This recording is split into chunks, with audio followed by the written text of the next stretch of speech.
Hatches are all assembled and installed. They all line up pretty nice. They're not yet permanently glued in place, so some adjustment can still be made. The doors are actually soft enough that you can kind of bend them a little bit to like tweak them into place. Still have to put all the handles on, drill the holes and attach all the handles. Then I can attach the hinge pins and the hatches will be pretty much wrapped up. The problem best of all, you can see that the tracks they want to push in. There's a curve right there. There's a curve. And that's the problem, or one of them anyway.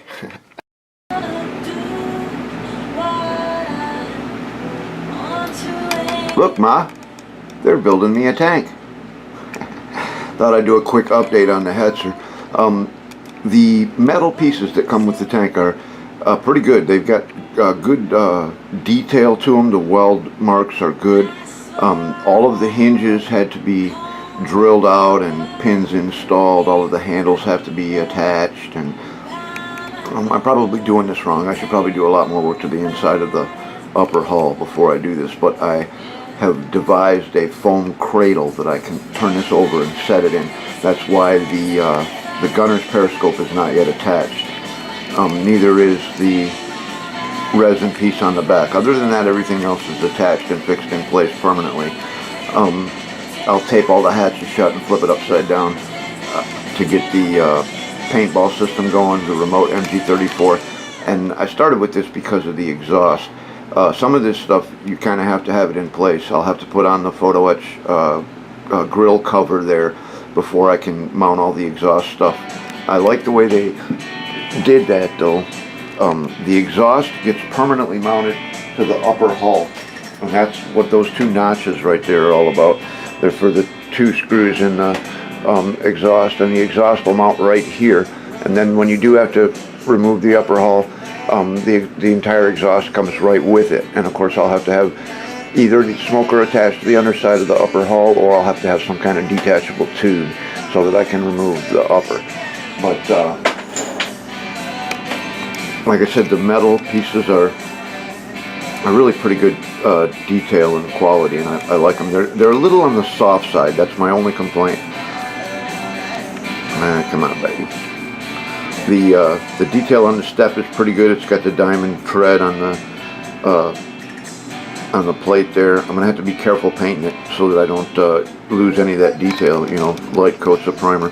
This is not attached yet, but that's where the tow cable will attach. Some spare track links go back there.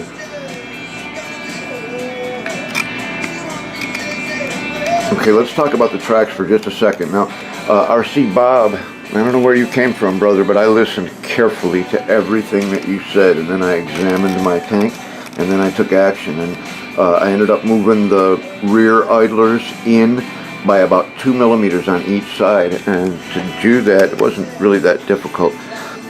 If the camera will focus, you can see that's an aluminum spacer in between the like the axle unit and the idler itself. So I removed a couple of millimeters from that spacer, and then I just used 1/2-inch copper washers behind the C-clip to you know, to move it from that side. And I checked, and the cap still fits, and all that stuff is good. But now the tracks are much better aligned. Now I do have a question. Maybe RC Bob can answer it. Maybe somebody that knows more about Hetzers. I have more research to do yet, but I'm wondering about the height of the return roller. And the reason I wonder about that is because it seems like if it was up about 1/4 of an inch, so that the guide horns don't interfere with the top of the road wheels. I don't know. I mean, it's not a bad fit now. Everything is lined up pretty good so that when the track comes down on the return roller, it also fits over the tires. But the tires are toward this, you know, the outside of the track. I wonder if I could maybe move the return roller out a little bit, but it seems to ride real nice right there. I think it is pulling it. That could be from track curvature too. If I were to roll it forward, that might change. But anyway, I think the lower hull and the running gear is pretty much where I want it until I put new tracks on. And at the time of putting on new tracks, I think I might look at raising the return rollers just a bit. Like I said, I got to look at more photos of Hetzers to see how much clearance they've got between those guide horns and those road wheels, or if they actually do ride right down on them, you know, like on a Tiger or a Panther. But like I said, everything is progressing quite nicely. All of the stuff that has to be opened up, or most of the stuff that has to be opened up, is. I can start working on the paintball system. I got to do something with the barrel on the inside. I got to take it to work and work on it. I've opened up the slots for the driver's ports. I also have selected the solder that I'm going to use. I don't know how well this will focus, but this cable that runs to the no-tech light, in the casting process, it got pretty much destroyed. It was either full of air, or the mold didn't get cleaned out properly or something, but you can see that the cable is in really bad shape. So for that, I'm going to use that solder right there. That's about the perfect diameter, and I'll be able to mold it right into place. Now I've also opened up the grill in the rear, and I still got a little trim work to do in there. I'm not going to make them square on the end. I'm doing that for strength reason.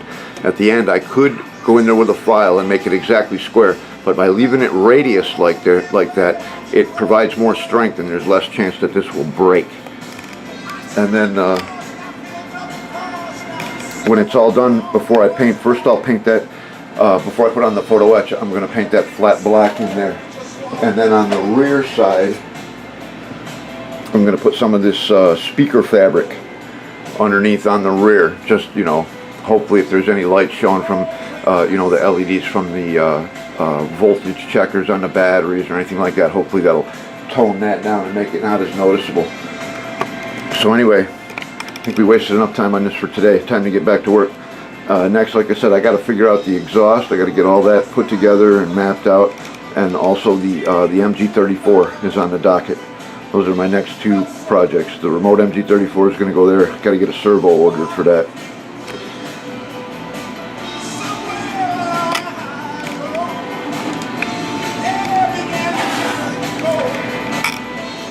That figure is supposed to be Fritz Weber, but to the best of my knowledge, Fritz never actually had command of a Hetzer. But, you know, you work with what you got, right? So that's where we're at, and there's one thing that I did find.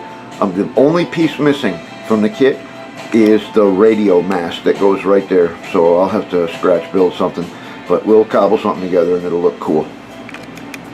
See you next time.